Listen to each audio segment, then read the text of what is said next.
जय श्री कृष्णा। स्वागत है आपका सारथी त्रिशला के साथ।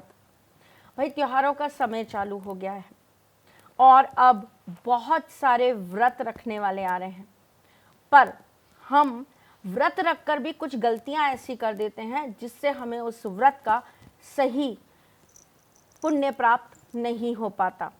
व्रत का सही पुण्य प्राप्त करने के लिए कुछ गलतियां भूलकर भी मत करिए। जैसे क्या, बता देती हूँ, लेकिन उससे पहले कुछ चीजें जान लीजिए। व्रत का संबंध केवल ईश्वर की प्राप्ति या अपनी मनवांछित इच्छाओं की प्राप्ति के लिए नहीं होता। व्रत रखने का मतलब होता है आपकी बॉडी से नेगेटिव ऊर्जा का निकल जाना। अगर आप एक दिन भी भूखे प्यासे रहते हैं तो कहीं ना कहीं आपकी बॉडी डिटॉक्स होती है। हेल्थ की दृष्टि से भी ये बहुत अच्छा होता है, और अगर अध्यात्म की दृष्टि से भी देखूं तो आपकी आत्मा का शुद्धिकरण होता है, आपके विचारों का शुद्धिकरण होता है, आपके मन का शुद्धिकरण होता है। इससे आपकी आत्मा और ज़्यादा समीप पहुंच जाती है परमात्मा के। अगर हम व्रत रखकर किसी भी पाठ को करते हैं या किसी भी पूजा को करते हैं तो हम ईश्वर के और करीब पहुंच जाते हैं। लेकिन जो लोग खाना खाकर, जो लोग अपनी दिनचर्या के हिसाब से चलकर भी बिना भूखे प्यासे रहे इन सब नियम कायदों को मानते हैं, तो भी उनको अपनी पूजा का पूर्ण फल और पूर्ण पुण्य प्राप्त होता है।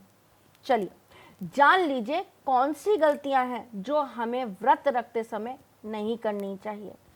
व्रत वाले दिन आपको कभी किसी की चुगली नहीं करनी चाहिए। किसी के लिए भी अच्छा या बुरा आपको अपने मुंह से नहीं निकालना चाहिए। जिस दिन आप व्रत रखते हैं उस दिन केवल आपके मुख पे नाम होना चाहिए अपने प्रभु का। जिनका भी आप व्रत रख रहे हैं उनके मंत्र का बार बार उच्चारण करते रहिए, यानी कि अपने आप को, अपनी इंद्रियों को, अपनी आत्मा को, अपने चक्रास को कोशिश करिए कि आप अपने ईष्ट के साथ मिलाकर रखें। जितना ज़्यादा आप ये कार्य करते हैं उतना ज़्यादा ही आपका व्रत फलदायी बन जाता है। व्रत वाले दिन आपको लेट नहीं उठना चाहिए। जल्दी प्रातः उठिए, सूर्योदय के समय उठिए और सूर्य को वंदन करते हुए, उन्हें जल अर्पित करते हुए अपने व्रत की सही पुण्य प्राप्ति के लिए प्रार्थना ज़रूर करिए। साक्षात देव हैं वो, उनसे आप अपने जीवन की सही प्राप्ति, सही मनोकामना पूर्ति के लिए आप उनसे प्रार्थना करिए। सूर्य पिता तुल्य भी होते हैं, इसलिए पिता का आशीर्वाद लेकर ही कोई कार्य प्रारंभ किया जाए तो सफलता ज़रूर मिलती है। व्रत वाले दिन आपको गलती से भी झूठ नहीं बोलना चाहिए। अगर आप किसी बात पर आपको मजबूरी में बोलना भी पड़ रहा है तो आप कोशिश करिए कि आप उस बात को टाल ही दें। व्रत वाले दिन अपने मुख से किसी के लिए गंदे वचन मत निकालिए, गाली गलौच मत करिए, आप किसी को कड़वा मत बोलिए। ऐसा कोई वचन मत अपने मुख से निकालिए जिससे किसी का हृदय दुखे। व्रत वाले दिन आपको किसी भी गलत चीज़ में किसी का साथ नहीं देना चाहिए। अगर कोई कुछ गलत कार्य कर रहा है तो उसे वहीं टोक दीजिए, वहीं रोक दीजिए। व्रत वाले दिन आपको कभी भी खाने के बारे में नहीं सोचना चाहिए। हाय मुझे भूख लग रही है, कब चांद निकलेगा, कब व्रत खत्म होगा, ये सब चीज़ें आपको नहीं सोचनी चाहिए। अगर आप ये सब चीज़ों में दिमाग लगाते हैं या यही सब चीज़ें आप बार बार सोचते हैं तो कहीं ना कहीं आपके लिए ये दिक्कत का कारण हो सकता है। व्रत खोलने के बाद बहुत सारे लोगों को मैंने देखा है, वो होटल से खाना मंगा के खा लेते हैं। व्रत खत्म हुआ और हमने प्याज लहसुन का खाना खा लिया। नहीं, व्रत खत्म हो गया उसके बावजूद भी आपको शुद्धिकरण का बिल्कुल ध्यान रखना चाहिए। व्रत वाले दिन अपने घर के अलावा किसी और के घर का जल या भोजन ग्रहण कभी भी ना करें। व्रत वाले दिन अपने घर में ताला बिल्कुल भी ना लगाएं। अपने घर के मंदिर में स्वच्छता रखते हुए एक दीपक ज़रूर प्रज्वलित कर दें। हो सके तो आप ये दीपक 24 घंटे के लिए अखंड प्रज्वलित कर दें तो आपके व्रत का आपको और ज़्यादा फायदा मिलेगा। आप जिनका भी व्रत कर रहे हैं, जो भी तिथि का आप व्रत कर रहे हैं, आप अपनी मनोवांछित इच्छा बोलकर अपने घर के बड़े बुजुर्गों से उसके अच्छे से संपूर्ण होने का और अपनी इच्छाओं की पूर्ति के लिए आप उनसे आशीर्वाद ज़रूर प्राप्त करिए। बात बहुत छोटी छोटी है लेकिन जीवन के लिए बहुत उपयोगी।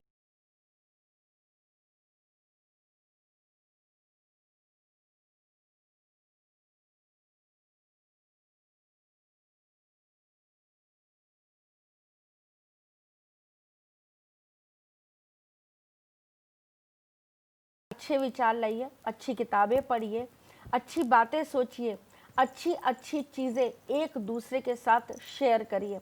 मंदिर भी जाते हैं तो लोगों को अच्छे सद्गुण देने की कोशिश करिए, वहाँ पर बैठकर भी एक दूसरे के साथ अच्छी अच्छी बातों का आदान प्रदान करिए। दान दक्षिणा व्रत वाले दिन ज़रूर करनी चाहिए। किसी ज़रूरतमंद का अगर आपने पेट भर दिया तो आपके व्रत को पुण्य प्राप्ति ज़रूर होती है। बहुत सारी सदुपयोगी चीज़ें हैं जिनका आपको ध्यान रखना होता है। अगर आप ये छोटी छोटी चीज़ों का ध्यान रखते हैं तो ईश्वर की कृपा आप पर ज़रूर बरसती है और आपको अपने पितरों का आशीर्वाद विशेष रूप से प्राप्त होता है। चलिए चलती हूँ, फिर आऊँगी कुछ नया, कुछ अलग, कुछ अद्भुत लेकर। तब तक के लिए मुस्कुराते रहिएगा, रिश्तों में मजबूती बना के रखिएगा, अपने साथी के साथ यूँ ही जुड़े रहिएगा, प्यार देते रहिएगा, प्यार लेते रहिएगा। हमारे कुछ कर्म ऐसे होते हैं जिससे न केवल हमारा जीवन सुधरता है बल्कि हमारे आने वाले वंश दर वंश तक भी उस चीज़ पुण्य की प्राप्ति उन लोगों को मिलती रहती है। तो कुछ छोटी छोटी चीज़ों को अपने जीवन में हमारे साथ जुड़कर ज़रूर उतारते रहिए। आप मुझे मेरे फेसबुक और इंस्टाग्राम पेज पर भी फॉलो कर सकते हैं और आप अपने इस चैनल को लाइक शेयर और कमेंट करना बिल्कुल भी मत भूलिए। नए नए टॉपिक्स देना बिल्कुल भी मत भूलिएगा। मैं फिर आऊँगी, तब तक ख्याल रखिएगा अपना और उनका भी जिनसे आप बहुत प्यार करते हैं। चलिए चलती हूँ, जय श्री कृष्ण।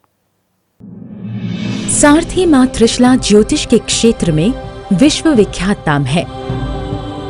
ज्योतिष शास्त्र में पीएचडी मां त्रिशला पिछले 22 वर्षों से ज्योतिष की सभी परंपरागत विधाओं के साथ साथ अनेक दुर्लभ गुण विधाओं जैसे परछाई एवं नव्स के अध्ययन से अपनी सटीक भविष्यवाणी और पूर्वानुमान के लिए विख्यात हैं।